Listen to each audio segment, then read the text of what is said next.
While we have you in the neighborhood, make sure to ask a parent or guardian if you can hit that like and subscribe button so you'll know about all the fun, geeky stories from GeekyJr. as they come out. Sesame Street, The Adventures of Big Bird in Dinosaur Days, featuring Jim Henson's Sesame Street Muppets. By Sarah Roberts, illustrated by Joe Mathieu, with voices and narration by SpeekyGeeky and GeekyJr.'s Mr. Geeky. Big Bird loved to look at books about dinosaurs. Gee, Big Bird said to himself, dinosaurs sure were big.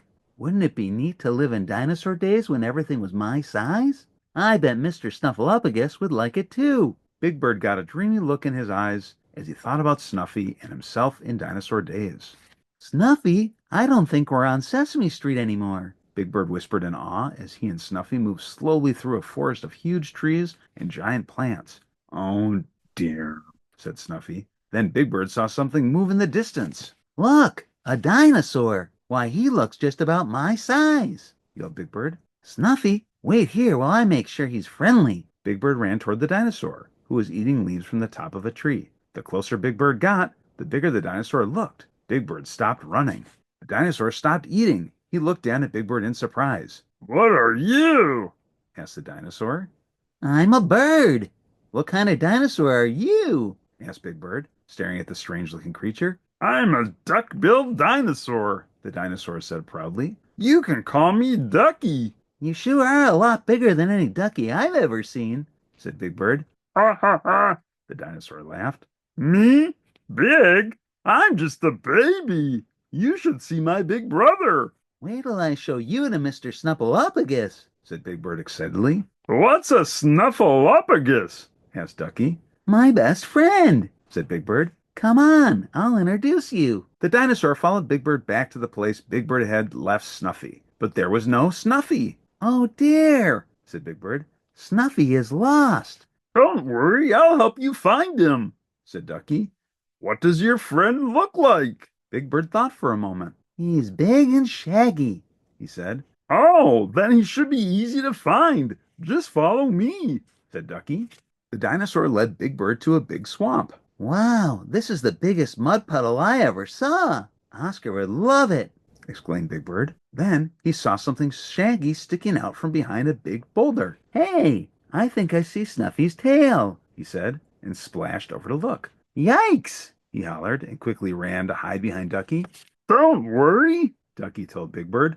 That is just a giant sloth dinosaur. He only eats plants and trees. Big Bird waded over to the giant sloth dinosaur to get a better look. Next to it, Big Bird felt very small. Snuffy is not this big. He is little like me, said Big Bird in a small voice. And he has a trunk. Big Bird and Duckie waded across the swamp toward a patch of giant ferns. Duckie pointed to a shaggy brown trunk rising up from the middle of the ferns. Is that your friend?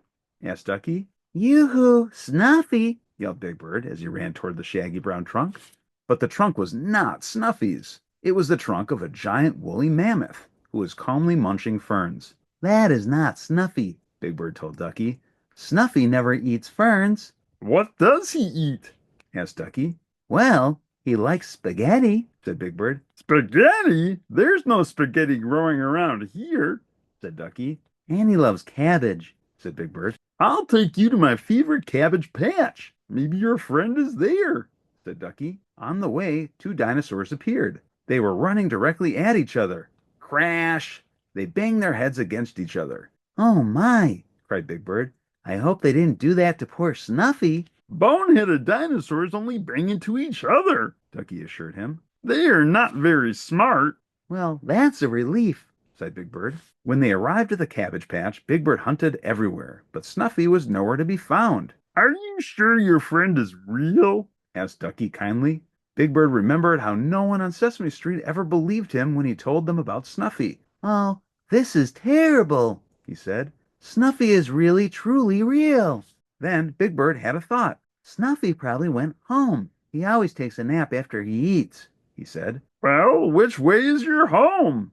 Asked Duckie. Big Bird scratched his head. I don't know. That's a problem, said Duckie. How can you go home if you don't know which way to go? But before Big Bird could answer, Duckie yelled, Oh no! Run for your life! Duckie took off like a shot, calling back to Big Bird. It's Tyrannosaurus Rex! Big Bird looked up and saw the biggest thing he had ever seen in his life coming straight toward him. Hey, wait for me! Yelled Big Bird to Duckie. Crash! Big Bird's book about dinosaurs fell out of his hand and woke him from his dream. Snuffy was standing right there by Big Bird's nest. "Hi, Bird," he said. "Oh, Snuffy," said Big Bird. "I'm so glad to see you. I thought those big dinosaurs had gotten you." "Bird, you must have been dreaming. Which reminds me, it's time for my nap," said Snuffy sleepily, and he shuffled away. Just then, Little Bird flew in to say hello to Big Bird. "Hi, Little Bird," said Big Bird. "Do you know that in dinosaur days, I would have been called Little Bird? Gee, I don't know what you would have been called." The end. Don't forget to visit GeekyJr for more of the stories that you love, only on GeekyJr and SpeekyGeeky. Ask a parent or guardian if you can subscribe to GeekyJr today.